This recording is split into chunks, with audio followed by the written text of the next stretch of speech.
paranormal experiences don't really work to a timescale, and therefore we invite you to listen to a dark minisode.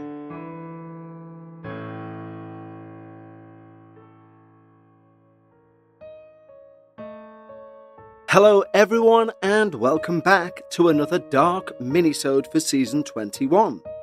And before we get going on today's episode, a quick announcement which I think I've also made for Dark Realms. Just to reiterate, we do expect that we will have some of those adverts which don't align with our ethos on the show to pop up between now and Christmas. And the simple reason is the network provider is inundated, as is every network provider, with advertisers looking for their Christmas adverts to be played. Now, some people with, let's just say, questionable morals or ethics take advantage of that by mislabeling their adverts, knowing the advert may well slip through the net due to the volume of advertisers looking to place their adverts, and basically trying to cheat the system and our show by getting exposure to you guys. So what I'm asking specifically from our listeners in the States is if you hear one of these adverts, drop me a line at contact@thedarkparanormal.com, and I will do as I've said I would earlier. I will, 1, get in touch with the network to ensure that that advert is pulled, and 2, any monies gained from the advert will go directly to the opposing cause of whatever advert's being played. And that's the stance from here on out. And I won't mention this again, it's just so everyone is in the clear about what the process is. I just need you guys to inform me of when you hear such an advert, if you'd be so kind. And again, that email address is contact@thedarkparanormal.com. People have asked, why don't you just ignore it and let them get on with it? Well, sorry, no. I specifically choose not to advertise certain things because they're divisive. Other people have suggested, why not place a disclaimer to say any adverts played do not represent the show? Again, no, because that's just taking money where you can. And I still have some morals, as does the show. The way I view it is it's like somebody barging into a party that they were specifically not invited to because they're dangerous. And I've simply escorted them out. Or, as I say, use their advertising money for a cause they oppose. And that's just in an attempt to address the balance. But in doing so, I've received so far 2 death threats, which of course are always a pleasure to receive and in no way intimidating or anxiety-inducing. So we're all now aware of the process for these adverts should they be played. Report them to me and I will sort the rest out. And I won't even mention those adverts on the show again, but it's just to give you a bit of insight when people say, what's the harm? Well, there's plenty, believe me. But that will be our final comment on the entire subject, and this show can return to what it was made for. To hear terrifying, wonderful, and disturbing dark paranormal tales from you wonderful listeners. So let's begin today's minisode proper. And today's submitter I will refer to as Anonymous. And a little tip for anyone leaving a story by clicking in the show notes. When you go to the site and you type out your story, if you wish your name to be included, just sign off your story with your name. I will know then I'm okay to use it. Without it, I'm going to refer to you as Anonymous, as I'll take it I don't have the permission. And so, Anonymous writes, I'm a spooky kid from a spooky family. Everyone in my family has had an experience. Not just my parents or my siblings, but cousins. Everyone in my generation along the maternal line has their own story. And half of my mum's generation. It's a family gift. One cousin has dreams. Others see ghosts. One had an encounter with a witch. And then there's me. I hear voices, normally loud bursts of noise, just 1 or 2 words filled with static, but just about discernible. I also get ringing noises when something is trying to communicate, but I'm not tuned in. I get flashes of insight or knowledge when I touch or connect with objects. I see shadows and movements just outside of my field of vision. I sometimes receive random images. But my 2 strongest clairs are claircognizance clear knowing, and clairsentience, clear feeling. Now, none of our experiences belong on the dark paranormal. They've ranged from benign to the funny to the creepy, but nothing's ever felt malevolent. Nothing's ever felt like it was trying to purposefully scare us. Except one. I was in uni. To save money, I lived at home. After my first year, my parents moved houses into a cute little 2-story in the quiet end of an established suburb. It was built in the late 70s and was one of the first in the neighbourhood. We moved in on a pleasant June afternoon, and inside was freezing. It never got warmer. Things started like they always do, slowly, like it was testing boundaries. At first, I would hear a high-pitched humming noise coming from the southeast corner of the house. This was next to the bathroom and just beneath the upstairs bath, so I thought it was maybe just the pipes. The odd thing was, the noise didn't get any louder the closer I got to that corner. The noise was the same level no matter where I stood in that den. But it would stop as soon as I crossed into the kitchen. It then started happening during the day, and eventually, only when I was home alone. In my bedroom, I never felt settled. I would sleep fitfully. There was a heavy energy lurking just outside my room, and while it didn't ever cross the threshold, it still made sure I knew it was there. In the kitchen, I would hear knocks from inside cupboards, or scratching sounds just outside the garage door that I could never identify. Even if, when I heard them, I would make my cousin sit outside whilst I investigated. I should have known, but I didn't. I was younger and I had no one to guide me. I just felt or feel like so much of the house was covered in darkness, and it knew that whatever my family gifts are could feed it. Even now, when I see the house in my mind's eye, there are still shadows everywhere. They've been allowed to settle, and so settle they have. Shortly after moving, my parents began fighting. Big blow-up fights that would result in smashed plates and angry tears. Those angry tears were often cried in their bedroom with the door shut. And since I couldn't get to my room without passing theirs, I would always hear the faint wails of distress. I always chalked it up to whatever turbulence they were experiencing. My parents' shaky marriage, money worries, my grandfather's illness, and eventual death. A few times, I couldn't bear the crying any longer, and I'd knock on the door.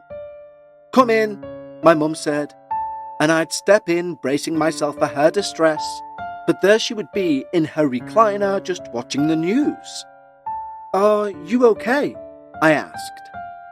Mum looked at me, puzzled. Yes, why?"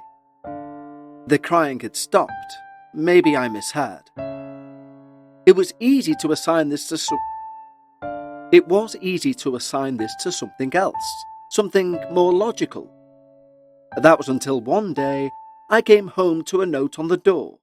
Yes, this is before texting or even cell phones. Gone to Auntie Grace's for lunch, food in the fridge. And I still had the crying. I was home alone. My parents were both at Auntie Grace's.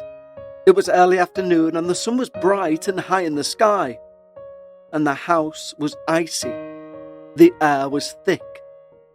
I walked upstairs, holding my breath and the handrail with equal ferocity. And I stopped just outside their bedroom door. The crying. I went downstairs and I searched everywhere on the first floor, looking for my dad's keys and my mum's purse, checking the garage was empty, checking all of the doors. Then I crept back upstairs and I pressed my ear against the wood of the door. A woman crying. I thought, maybe Mum has left the telly on. I'm hearing something melodramatic. So I went in to turn it off. and silence. No TV, no singing pipes, no open windows. I left, closing the door behind me, my hands shaking. I went downstairs and I called my best friend for a bit of courage. Auntie Grace lived about an hour's drive away, and lunch always turned into dinner, so I knew I'd have the house to myself till late evening. Trying not to think about it, I busied myself with other things, purposefully avoiding the upstairs. I didn't want to think about it, and so I wouldn't. There's a sometimes mistaken belief that ignoring the spirit world will get them to leave you alone. If they're persistent, they won't. They'll keep pushing like the house did, until you set a boundary and enforce that boundary. But I did neither. This wasn't my first haunted house, and until this point, I'd never encountered anything malevolent. I asked my mum once if she'd heard anything from her room, and she looked at me funny. "What do you mean?" she asked, but I didn't have the heart to tell her. When another aunt, Auntie Siobhan, stayed with us for 3 months, the darkness that had been thickening receded slightly, but still I would hear the crying, this infinite crying. While my parents and Auntie Siobhan were on another outing to Auntie Grace's, I'd had enough and burst into the master bedroom. It had been 3 years of the crying, and surely there was some kind of explanation. Maybe a really sad neighbour. Maybe a TV or radio programme carried through the window by some unusual wind. Inside there was no one, as expected, but this time I tore through the room, checking under the bed, testing the TV. I stood for minutes beneath each window, holding my breath, straining to hear that constant wail. I searched through their closets, even tested the pipes in the bathroom and the phone beside their bed. Silence. Confident that it had my attention, the house expanded its repertoire. I'd come home and my mum would be in a tiz, asking me where I'd gone to and why I hadn't answered her. "What are you talking about?" I asked. "You came home?" No, I didn't. I've just got here. I got the 5 p.m. bus." But she insisted that she heard me. She'd heard the sound of my bag dropping to the floor and the snick of the closet door as I put my coat away. "You said, 'Mum, I'm home,' and asked me where I was, and I said I was in the garden. I didn't see you, so I've just come inside." Another time, she called while I was at my boyfriend's. "Where are you?" she demanded. Point of fact, this was before cell phones, so the only place I could be was where the landline was located. But that didn't stop her. I told her where I was and she got flustered. "It's happened again," she said, and hung up to call Dad.